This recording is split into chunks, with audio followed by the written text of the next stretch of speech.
ایک اور روایت ہے کہ ایک نیک آدمی نے اپنے بھائی کو نشہ کے باعث اپنے پاس بلا کر سزا دی. واپسی پر وہ پانی میں ڈوب کر فوت ہو گیا. جب اسے دفن کر چکے تو اسی رات اس نیک شخص نے خواب دیکھا کہ اس کا مرحوم بھائی جنت میں ٹہل رہا ہے. اب وہ تو شرابی تھا اور کام بھی برے کرتا تھا. اس نے پوچھا تو شرابی تھا، نشے کی حالت میں مرا ہے، جنت کدھر پہنچا ہے، جنت کیسے نصیب ہو گئی؟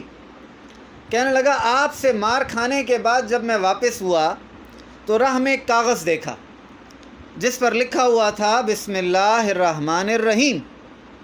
اس کاغذ پہ لکھا ہوا تھا، زمین پہ پڑا تھا. میں نے اسے اٹھایا اور کوئی جگہ مجھے نظر نہیں آئی کہ میں اس کو کدھر رکھوں.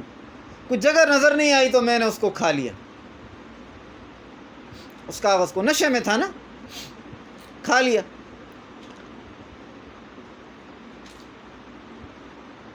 اب میں پانی میں گرا اور میرا دم نکل گیا. روح قبض ہوئی تو منکر نکیر آئے. انہوں نے مجھ سے سوالات شروع کیے.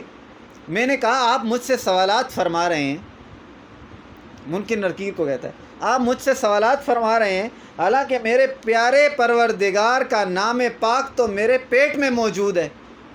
ان کو کہا. اتنے میں غیب سے آواز آئی صدق عبدی قد غفرت لہو، میرا بندہ سچ کہتا ہے، بے شک میں نے اسے بخش دیا.